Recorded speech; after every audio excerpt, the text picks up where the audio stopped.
AISF జాతీయ మాజీ అధ్యక్షుడు. ఈ రోజు అఖిల భారత యువజన సమైక్య అదేవిధంగా మిగతా వామపక్ష యువజన సంఘాలందరూ కలిసి కూడా ఢిల్లీ జంతర్ మంతర్ చలో ఢిల్లీ కార్యక్రమం పట్ల జరిగినటువంటి మోదీ సర్కార్ ద్వారా జరిగినటువంటి అత్యాచారానికి లాఠీ చార్జ్ కి వ్యతిరేకంగా ఈ రోజు రాష్ట్ర వ్యాప్తంగా బంద్ కి పిలిపేయడం ఉంది.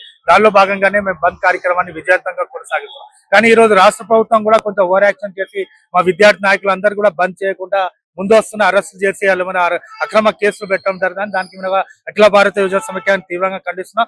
రేవంత్ రెడ్డి సర్కార్ కూడా అర్థం చేసుకోవాలి. ఈ రోజు దేశంలో ఉన్నటువంటి పరిస్థితి ప్రజాస్వామ్యంలో కాపాడాలని అందరు ఉద్యమాలు చేస్తారు. రాహుల్ గాంధీ కూడా ప్రజాస్వామ్యం కోసం కొట్లాడుతుంటే మీరు ప్రజాస్వామ్యాన్ని అంచివేయడానికి కార్యక్రమాలు ఇక్కడ ఎందుకు చేస్తున్నారని మేము ఒకసారి రేవంత్ రెడ్డి గారిని కూడా ప్రశ్నిస్తున్నాం. మీరు కూడా బంద్ కి సహకరించాల్సిందే, బంద్ లో పాల్గొవాల్సిందే. కానీ ఈ రోజు మంది ఫెయిల్ చేయడానికి ప్రయత్నాలు చేస్తున్నారు. ఇది మంచి పద్ధతి కాదు. ఇప్పటికైనా మానుకోవాలి. మనందరూ కలిసి ప్రజాస్వామ్యాన్ని కాపాడాలని కూడా ఈ రోజు మేము డిమాండ్ చేస్తున్నాం. అదేవిధంగా ఈ రోజు మొన్న జరిగినటువంటి సంఘటన కూడా అది చరిత్రని, భారతదేశ చరిత్రనే తొలిసారిగా ఏదో ఇండియా పాకిస్తాన్ బార్డర్ లెక్క సృష్టించి ఆ బార్డర్ లెక్క తయారు చేసి 7 ఫీట్ల బ్యారికేడ్లను పెట్టి విద్యార్థులను అంచివేయడానికి, విద్యార్థులను అడ్డుకోవడానికి వాటర్ క్యాన్లు అదేవిధంగా టేర్ గ్యాస్ ఉపయోగించి చాలా మంది దాదాపు 45 మంది విద్యార్థులను గాయాలకు పాలు చేశారు. అంటే ఈ రోజు నరేందర్ మోదీ పిల్లలను కనీసం భారతదేశ పౌరులను కూడా పౌరులు లెక్క చూస్తలేడు. ఏదో పశువుల లెక్క లేకపోతే ఎనిమల్స్ లెక్క చూడడానికి ప్రయత్నం చేస్తా. అది మంచి పద్ధతి కాదు. నిన్న ఏదో ఏడ్చుకుంటూ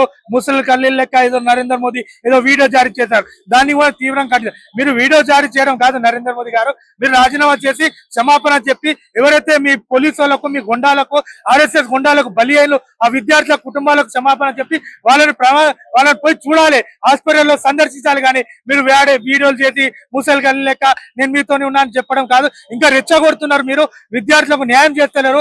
రాజీనామా చేపి అని చిత్తచిత్తం డిమాండ్ చేస్తారు.